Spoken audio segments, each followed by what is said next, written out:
Physics of gaseous state आज से start कर रहा हूं।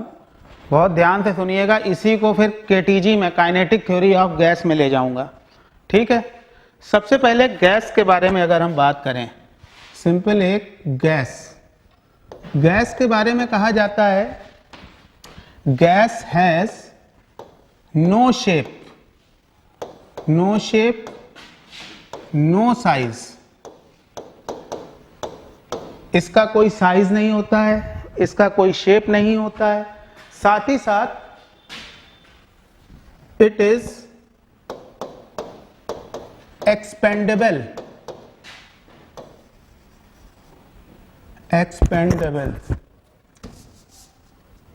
it is expandable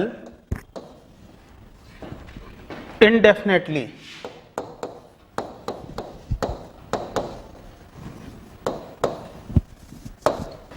जैसे गैस के बारे में हम सिंपल बात कर रहे हैं, ठीक है, आज हम सिंपल गैस के बारे में बात कर रहे हैं। तो गैस के बारे में ये कहा जाता है, जैसे सभी को पता है गैस का कोई साइज नहीं होता, ना ही कोई उसका शेप होता है। वो जिस तरीके के बर्तन में रख दी जाती है, एक क्यूबिकल वेसल में रख दी तो उसका शेप ले लेती है। और सबसे बड़ी बात कि जैसे अगर आपने गैस को एक छोटे से वेसल में भरा हुआ है, ये डॉट लगा दिया ऊपर, ठीक है, गैस इसमें है, ये गैस के मॉलिक्यूल्स हैं। अगर आप देखो कि आप इस गैस को उठा के किसी बड़े वेसल में कर दो, ये एक मैंने क्यूबिकल वेसल ले लिया, तो गैस का वॉल्यूम अभी इतना ही था, इस छोटे से वेसल में गैस का वॉल्यूम इतना ही था। लेकिन अब ये जो गैस के पार्टिकल्स हैं, ये इस पूरे वॉल्यूम को घेर लेते हैं। यानी अब ये शेप जो इस वेसल की थी, अब ये एक बड़े वेसल में कन्वर्ट हो गई। इसने अपने वॉल्यूम को एक्सपेंड कर लिया इनडेफिनेटली। अब इससे भी बड़ा वेसल ले लो तो इतनी गैस उसमें भी आ जाएगी। बस ये होगा कि उसके मॉलिक्यूल्स पार्टिकल्स के बीच, गैस पार्टिकल्स के बीच की जो डिस्टेंस है, वो डिस्टेंस बढ़ जाएगी, है ना। तो gas has no shape, no size, it is expandable to any limit. तीसरी चीज जो सबसे इंपॉर्टेंट है,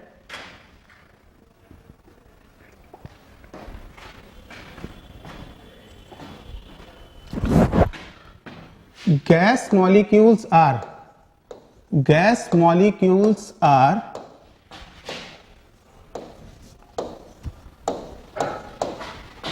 tiny spherical particles, हो क्या रहा है, स्फेरिकल पार्टिकल्स। यानी इसके जो एटम्स हैं, जो पार्टिकल्स हैं, वो छोटे और स्फीयर की शेप में होते हैं, ठीक। It has neutral in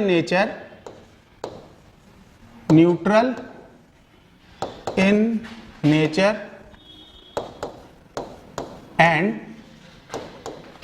and are elastic. इसका मतलब ये हुआ कि गैस के जो पार्टिकल्स हैं वो छोटे, उनका शेप जो है वो स्फेरिकल, और साथ ही साथ वो जो पार्टिकल्स हैं वो न्यूट्रल होते हैं, यानी उनके ऊपर कोई चार्ज नहीं होता, यानी कूलाम्बिक फोर्स का उन पे कोई असर नहीं होता, क्योंकि कोई चार्ज ही नहीं है तो कूलाम्बिक फोर्स कोई होगा नहीं। साथ ही साथ वो इलास्टिक होते हैं नेचर में। ये गैस पार्टिकल्स की सबसे इंपॉर्टेंट चीज है, ठीक है। दूसरी चीज, अब हम एक टर्म यूज करते हैं जिसको हम कहते हैं आइडियल गैस। आइडियल गैस का क्या मतलब होता है? What is the meaning of ideal gas? Ideal gas का मतलब ये होता है कि जैसे हम किसी भी मैटर की बात करें, चाहे वो सॉलिड हो, चाहे वो लिक्विड हो, चाहे वो गैस हो, अगर हम किसी भी मैटर की बात करें तो हमेशा उसके पार्टिकल्स के बीच एक फोर्स लगता है, फोर्स ऑफ अट्रैक्शन, है ना। आपको पता है दो टाइप के फोर्स होते हैं, कोहेसिव फोर्स और एडहेसिव। कोहेसिव होता है, ये प्रॉपर्टीज ऑफ मैटर में मैं पढ़ाऊंगा, जब सेम सब्सटेंस के पार्टिकल्स के बीच जो फोर्स लगता है, एटम्स के बीच जो फोर्स लगता है, उसको हम कहते हैं कोएसिव, और डिफरेंट के बीच जब लगता है तो उसको हम कहते हैं एडेसिव। आइडियल गैस का मतलब यह है कि अगर किसी गैस पार्टिकल्स के बीच there is no force of attraction और रिपल्शन, तो ऐसी गैस को हम कहते हैं क्या? Ideal gas. ऐसी गैस को हम कहते हैं आइडियल गैस। यानी गैस के बारे में अगर हम बात करें तो गैस की कितनी प्रॉपर्टीज सामने आई? पहली चीज, गैस का कोई शेप नहीं होता, गैस का कोई साइज नहीं होता, इसकी एक्सपेंडेशन की जो लिमिट है वो इनडेफिनेट है, यानी वो जिस तरीके के बर्तन में रख दी जाए, जिस तरीके कमरे में रख दी जाए, वो उसका शेप ले लेती है। दूसरी चीज, गैस के एटम्स, गैस पार्टिकल्स के ऊपर कोई चार्ज नहीं होता, यानी वो न्यूट्रल होते हैं। न्यूट्रल होने का मतलब ये हुआ कि उनके बीच कोई कूलम्बिक अट्रैक्शन या रिपल्शन होने का सवाल नहीं, इलेक्ट्रोस्टैटिक। और इसके बाद गैस के जो पार्टिकल्स हैं वो छोटे, स्फेरिकल, न्यूट्रल और इलास्टिक इन नेचर होते हैं। इलास्टिक के बारे में भी हम बात करेंगे डिटेल में। साथ ही साथ अगर हम आइडियल गैस की बात करें तो मैंने कहा अगर किसी भी सब्सटेंस के हम पार्टिकल की बात करें तो हमेशा उसके पार्टिकल के बीच कुछ ना कुछ एक फोर्स जरूर होता है, ठीक है, जिसको हम कोएसिव फोर्स कहते हैं। नॉर्मली प्रॉपर्टीज ऑफ मैटर में हम लोग ये देखेंगे। आइडियल गैस वो गैस है जिसके पार्टिकल्स के बीच कोई फोर्स नहीं होता, ऐसी गैस को हम कहते हैं आइडियल गैस। ठीक, अब ये गैस के बारे में जब प्रॉपर्टीज आई तो इसके ऊपर बहुत सारे लोगों ने कुछ लॉ दिए। वो लॉ कौन कौन से हैं? सबसे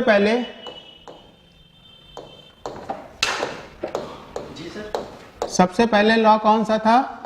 बॉयल्स लॉ, जो हम लोग 10th में पढ़ते आ रहे हैं। क्या होगा? कोई दिक्कत आ रही है? क्लास में दिक्कत हो रही है बच्चों को? हाँ, अलाउ कर दो। एक सेकंड, कुछ लोगों को क्लास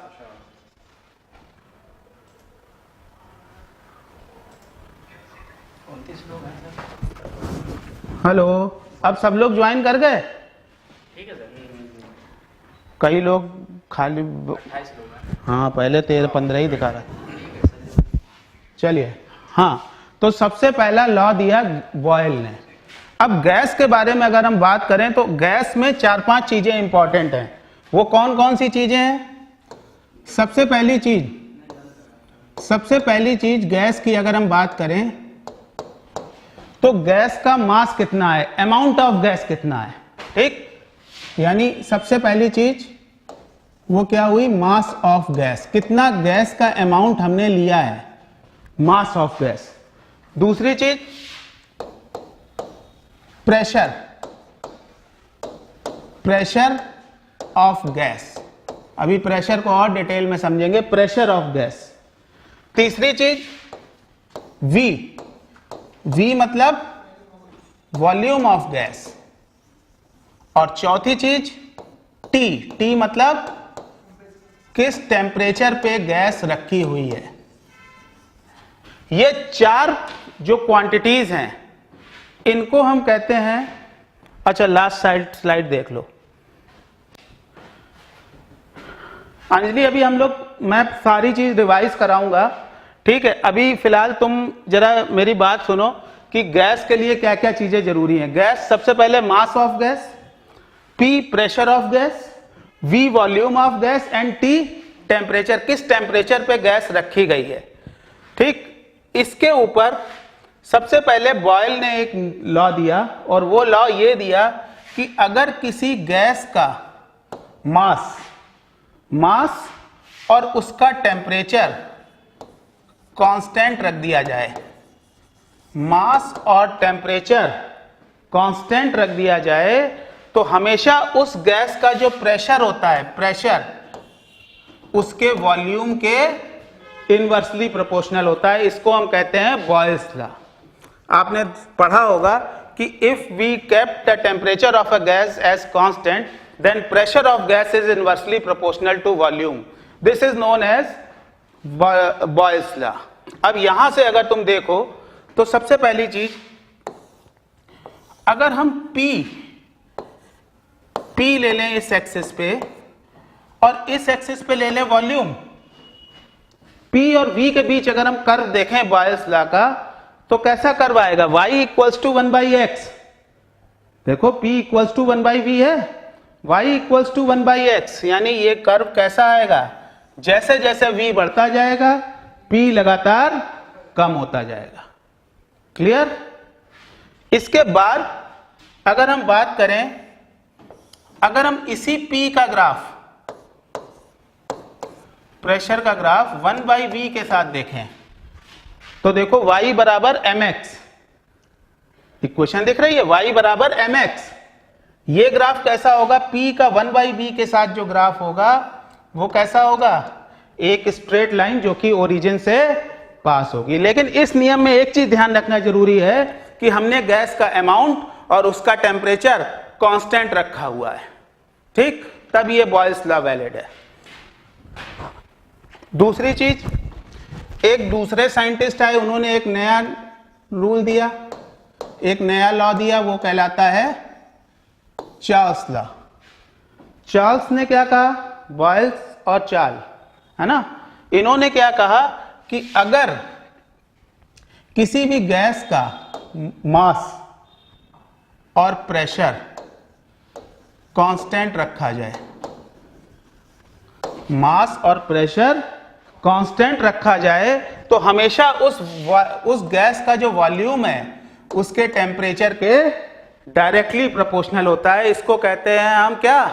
चार्ल्स लॉ, ठीक? इसके बाद एक और साइंटिस्ट आए, अभी बता रहे हैं, गे ल्यूसेक लॉ। उन्होंने क्या कहा कि अगर किसी गैस का मास और वॉल्यूम हम दोनों को कांस्टेंट कर दें, मास और वॉल्यूम दोनों को कांस्टेंट कर दें, तो हमेशा उस गैस का जो प्रेशर है वो उसके टेम्परेचर के डायरेक्टली प्रोपोर्शनल होगा। इसको कहते हैं गे ल्यूसेक लॉ। अब जरा तुम देखो, अगर हम चार्ल्स लॉ की बात करें तो चार्ल्स लॉ में अगर हम x एक्सिस पे ले लें टेम्परेचर और y एक्सिस पे क्या ले लें? वॉल्यूम, तो y बराबर mx की इक्वेशन है या नहीं है?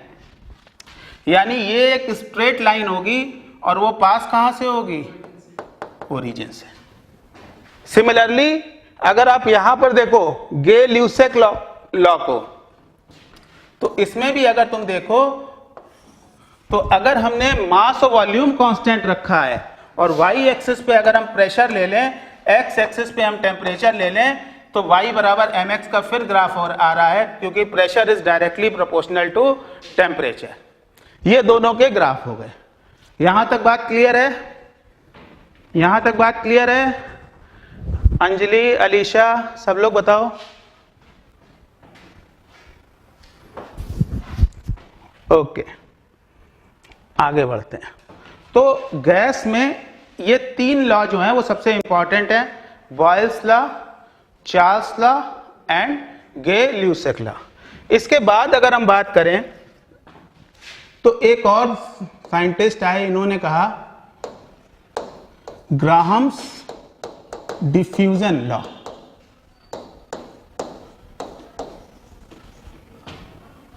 ग्राहम्स डिफ्यूजन लॉ ने ये लॉ बेसिकली ये कहता है the rate of diffusion of a gas, rate of diffusion, diffuse होने, rate of diffusion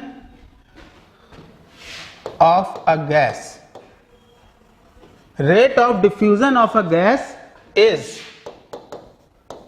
inversely proportional to, is inversely proportional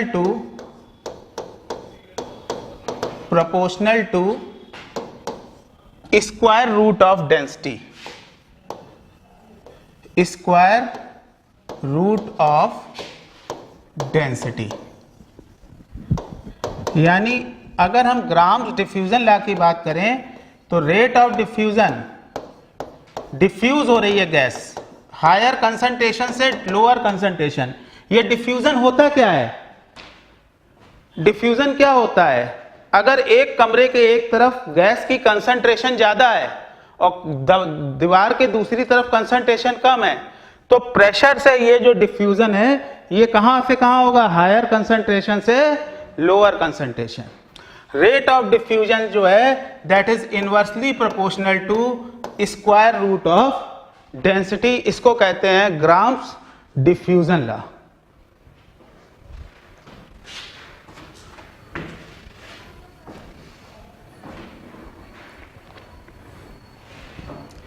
इसके बाद ये थोड़ा बेसिक बातें मैं बता रहा हूं क्योंकि केटीजी पे आने से पहले केटीजी जब मैं बोल रहा हूं तो मतलब काइनेटिक थ्योरी ऑफ गैस, ठीक है, ये सारी बातें जानना जरूरी है। इसके बाद अब एक और इंपॉर्टेंट चीज है, वो है ideal gas equation. Ideal gas equation, ideal gas equation क्या होती है? वो इक्वेशन, पहले तो हमने तुम्हें आइडियल गैस बताई, जरा ध्यान से सुनना, कंसंट्रेट करो यहां पे। पहली चीज, आइडियल गैस का मतलब क्या है? अगर किसी गैस के मॉलिक्यूल्स के बीच कोई फोर्स ऑफ अट्रैक्शन या रिपल्शन नहीं है तो हमेशा वो गैस कहलाती है आइडियल गैस। यानी उसके पार्टिकल्स न्यूट्रल होने चाहिए, उनके ऊपर कोई चार्ज नहीं होना चाहिए, साथ ही साथ उनके बीच कोई कोहेसिव फोर्स भी नहीं होना चाहिए। ऐसी गैस को हम कहते हैं आइडियल गैस। ठीक, यहां पे अगर तुम देखो आइडियल गैस की अगर हम बात करें तो वो इक्वेशन जो किसी गैस की मैक्रोस्कोपिक प्रॉपर्टीज को आपस में कोरिलेट करती हैं। मैक्रोस्कोपिक प्रॉपर्टी क्या होती है?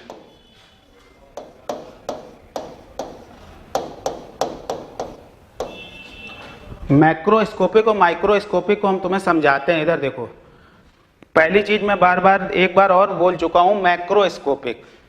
मैक्रोस्कोपिक का मतलब ये होता है कि जैसे मैं हूं, ठीक, सबसे पहले आपने मुझे देखा तो आपने कहा सर मोटे ज्यादा हैं थोड़े, है ना, सर का यहाँ पे ऐसा है, बाल ऐसे हैं, मतलब जो चेहरा दिख रहा है, जो सामने दिख रहा है, उस प्रॉपर्टी को हम कहते हैं मैक्रोस्कोपिक प्रॉपर्टी। यानी मोटी मोटी बात है जो हमने तुम्हें देख के बता दी।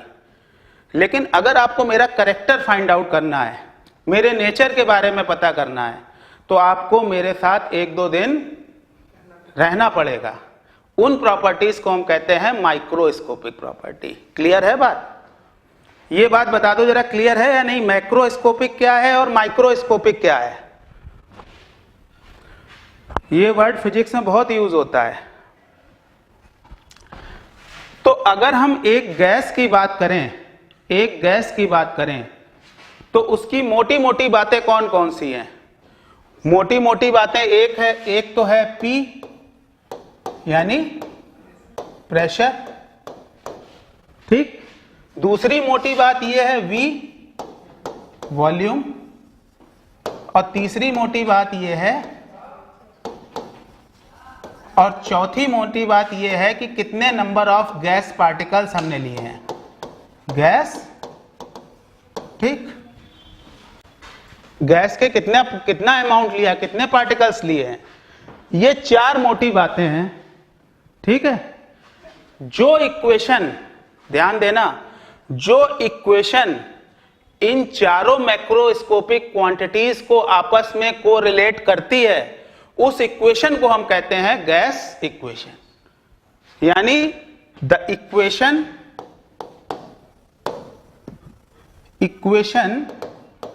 that correlates all macroscopic quantities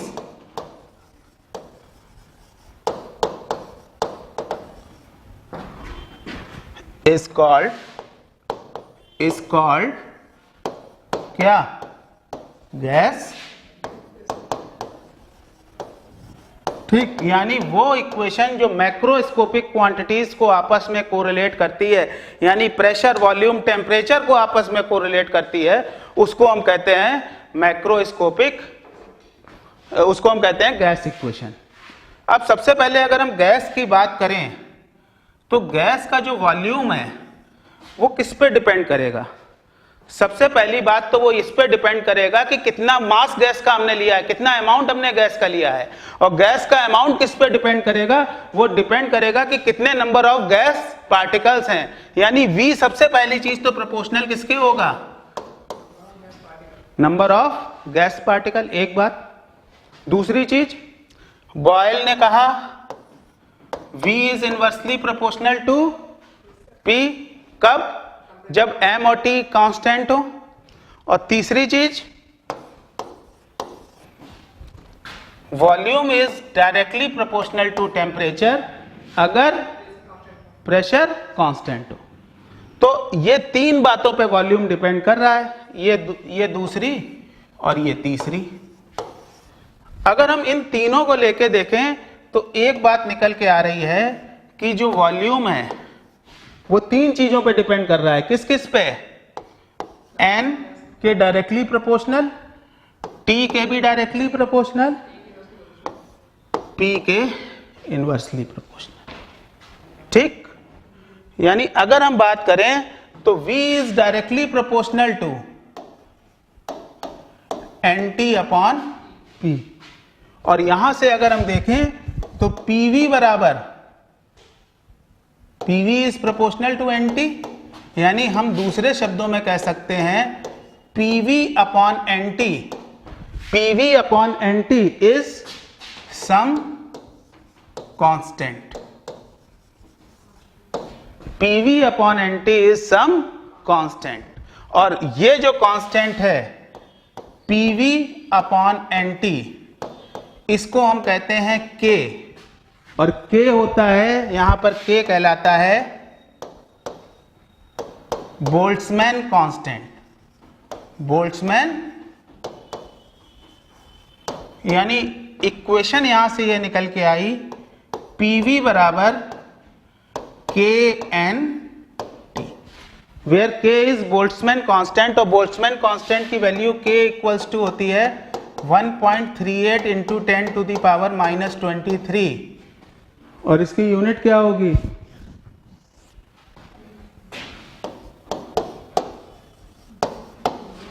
ठीक, अभी हम सारी बातें बताते हैं इसको। PV upon NT equals to gas constant, sorry, PV upon NT equals to Boltzmann constant K। अच्छा, एक चीज और यहां पर, अगर हम बात करें कि हमने म्यू नंबर ऑफ मोल्स लिए हैं, जरा ध्यान देना, अगर number of moles of gas, number of moles of gas, अगर हमने मान लिया कि हमने म्यू लिए हैं, नंबर ऑफ मोल्स, तो आपको पता है नंबर ऑफ मोल्स क्या होता है?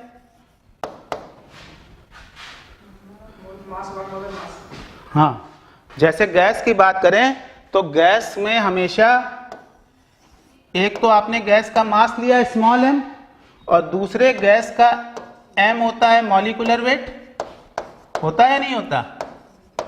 अगर हमने m अमाउंट ऑफ गैस लिया तो नंबर ऑफ मोल्स कितने होंगे? Mass of gas upon molecular weight capital M, small m upon capital M। जरा यहां तक बात क्लियर है? एक बार बताओ।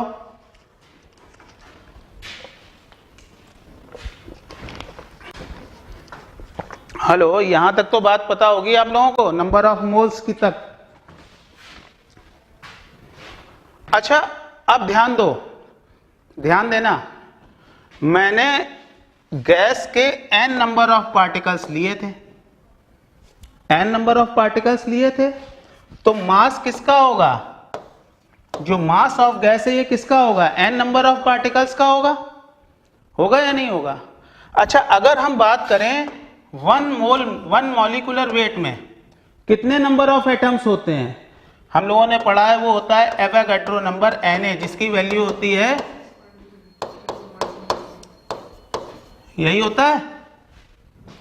जरा ध्यान दो, इसको अगली स्लाइड पे ले जाते हैं। यानी 1 मॉलिक्यूलर वेट की बात करें में नंबर ऑफ एटम्स कितने होते हैं? Na, जिसको हम कहते हैं एवोगाड्रो नंबर, एवोगाड्रो नंबर है ना, और इसकी वैल्यू कितनी होती है?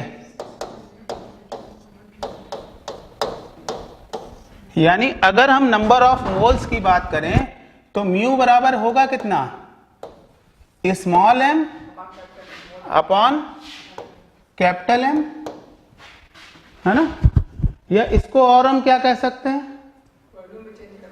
अरे मास किसका था? n नंबर ऑफ पार्टिकल्स का था, और मॉलिक्यूलर वेट में कितने नंबर ऑफ पार्टिकल्स हैं? बताओ, ये इक्वेशन समझ में आई या नहीं आई? एक बार देख लो भाई। मास के लिए हमने n नंबर ऑफ पार्टिकल्स लिए थे ना, जबकि जो कैपिटल M है वो मॉलिक्यूलर वेट है, उसमें number of particles, gas particles कितने होंगे? अवोगाड्रो नंबर के बराबर 6.023 इंटू 10 टू द पावर 23। ये क्लियर है? इसका मतलब यहां से एक चीज आ गई, देखो इधर, n equals to mu into Na, ठीक। अच्छा, हमने अभी गैस इक्वेशन बनाई थी, PV बराबर KNT और n बराबर है म्यू इंटू Na, यानी PV बराबर K, n की जगह रख दिया म्यू, म्यू है नंबर ऑफ मोल्स, Na है अवोगाड्रो नंबर, इंटू T। तो यानी PV बराबर म्यू, एक टर्म हो गया KNA इंटू T। यहां K था बोल्ट्जमैन कांस्टेंट, ये K इंटू Na, अगर इन दोनों को मल्टीप्लाई करें तो एक नया टर्म आता है, इसको हम कहते हैं R। R मतलब गैस कांस्टेंट। तो यहां से अगर तुम बात देखो तो इक्वेशन आई क्या? PV equals to mu RT। यही तो हम लोग पढ़ते थे, PV बराबर nRT। यही तो गैस इक्वेशन होती थी। नंबर ऑफ मोल्स वहां n लेते थे, यहां हमने म्यू ले लिए। क्लियर? बताओ, यहां तक क्लियर है ये चीज? ये रिलेशन याद रखो, R बराबर Na into K। Gas constant की वैल्यू कितनी होती है? R इक्वल्स टू 8.31, ठीक। ये गैस कांस्टेंट की वैल्यू होती है। PV बराबर म्यू RT।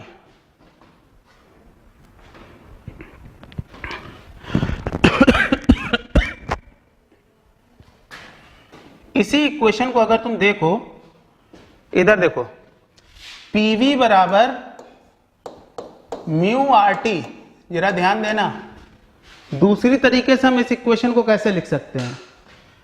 PV बराबर म्यू बराबर क्या होगा? स्मॉल m, गैस का अमाउंट अपॉन मोलर मास, यानी मॉलिक्यूलर वेट। अगर आप यहां से देखो, V को इधर डिवाइड कर दो, V को इधर डिवाइड कर दो, तो ये हो गया small m upon capital V into m into RT। अच्छा, मास अपॉन वॉल्यूम, ये गैस का मास लिया था small m upon volume of gas. हमको पता है डेंसिटी बराबर रो बराबर क्या होता है? मास अपॉन वॉल्यूम, यानी P equals to rho by m into RT।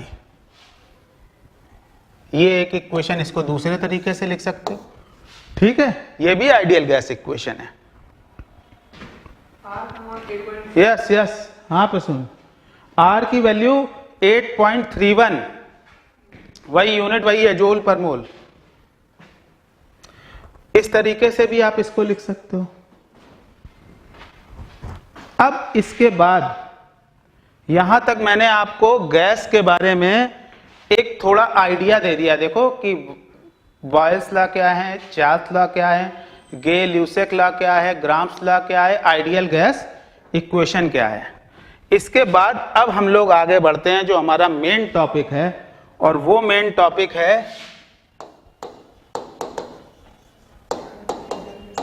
Kinetic theory of gas. अब यहां से बात इंपॉर्टेंट शुरू होती है। शॉर्ट में अब हम इसको बोलेंगे KTG, kinetic theory of gas. अब बात ये आती है कि ये काइनेटिक थ्योरी ऑफ गैस क्या है। अभी मैंने तुम्हें बताया कि दो टाइप की क्वांटिटीज होती हैं गैस में। वो दो टाइप की क्वांटिटीज कौन कौन सी होती है? एक होती है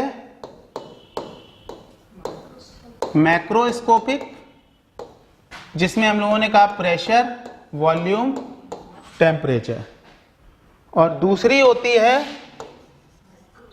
माइक्रोस्कोपिक। माइक्रोस्कोपिक क्वांटिटीज कौन कौन सी होती है? ध्यान देना। स्पीड, जो उसके पार्टिकल्स है ना, उस गैस पार्टिकल्स, उनकी स्पीड, मोमेंटम, स्पीड, मोमेंटम है ना, काइनेटिक एनर्जी,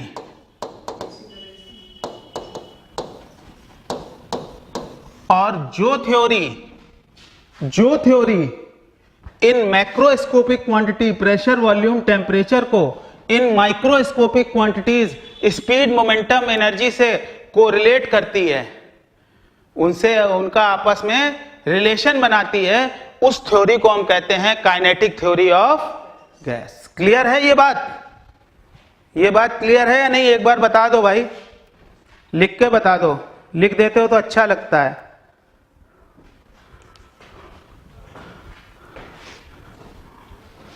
अरे बता दो यार। हेलो अखिल, सक्षम, Harshita.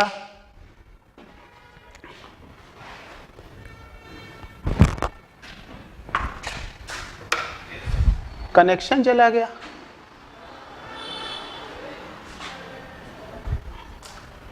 Hello hello,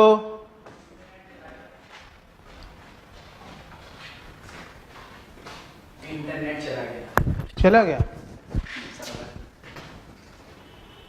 your lost और नेटवर्क कनेक्शन। एक मिनट।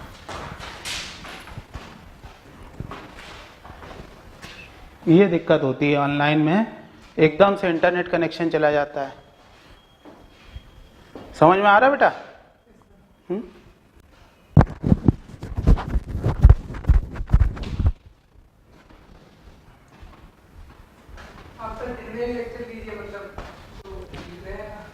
लेते हैं हम, 2 से 4 भी लेते हैं। असल में मेरे पास क्लासेस बहुत सारी हैं।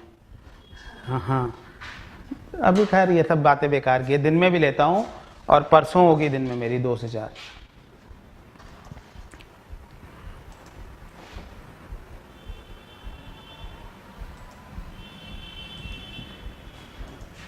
ये बहुत समस्या है। ऑनलाइन तो रहेगी, बहुत से बच्चे आ नहीं रहे ना कोरोना की वजह से। हम उनसे कहते हैं आ जाओ तो आते भी नहीं है। नेट चला गया पूरा। हाँ, नेट चला गया सर पूरा। अब होगा, सही हो जाएगा। तब तक बच्चे भाग लेंगे। नहीं, बस तुरंत सर। कैसे भाग जाएंगे बच्चे? हेलो हेलो, अरे एक बार हेलो धीरज। हेलो भाई, नेट कनेक्शन चला गया था। नेट कनेक्शन चला गया था, इस वजह से ऐसा हो गया। चैट बॉक्स खोल दो बस। हेलो, अब आवाज आ रही है बेटा? आवाज तो खोलो, आवाज खोलो। अब पहुंच गई। आवाज आ रही है? आवाज आ रही है? स्क्रीन आ रही है? मैं दिखाई दे रहा हूं, मेरी बात पहुंच रही है या नहीं? इतना बता दो। ओके।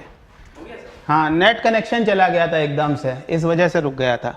खैर, मैं काइनेटिक थ्योरी ऑफ गैस बता रहा था, और मैंने आपको बताया था कि वो थ्योरी जिससे हम मैक्रोस्कोपिक क्वांटिटीज, प्रेशर, वॉल्यूम और गैस को माइक्रोस्कोपिक क्वांटिटीज के साथ कोरिलेट कर सकते हैं, इस थ्योरी को हम कहते हैं काइनेटिक थ्योरी ऑफ गैस। यहां से अगर हम देखें तो काइनेटिक थ्योरी ऑफ गैस कुछ एजम्पशन को लेके चलती है, और वो एजम्पशन क्या है? जो केटीजी है ये कुछ एजम्पशंस पे चलती है। वो एजम्पशन क्या है? वो एजम्पशन सबसे पहला तो ये है कि गैस किससे बनी होती है? It is made up of tiny spherical particles. Gas is made up of tiny spherical particles.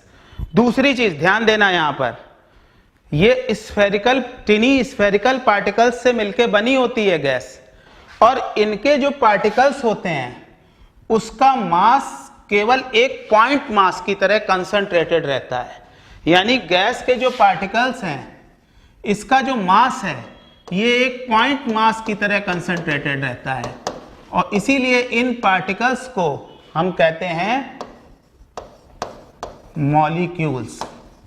जो वर्ड हम लोग हमेशा यूज करते थे ना 9th 10th में, गैस मॉलिक्यूल, इसका मतलब क्या होता है कि गैस के पार्टिकल्स, ये कंसीडर करके चला जाता है कि गैस के पार्टिकल्स का जो मास है वो एक पॉइंट मास का मतलब सारा का सारा मास एक पॉइंट पे कंसंट्रेटेड है। ऐसे इनको हम कहते हैं मॉलिक्यूल्स। इसीलिए गैस पार्टिकल्स को दूसरे शब्दों में क्या कहते हैं? मॉलिक्यूल्स। तो gas is made up of tiny spherical particles. दूसरी चीज, no force between the particles. No force between the particles. No force का मतलब ना तो अट्रैक्शन होगा ना ही रिपल्शन होगा। No force between the particles. तीसरी चीज elastic in nature. Gas particles are elastic in nature. अब ये इलास्टिक होने का क्या मतलब है? इलास्टिक होने का क्या मतलब है?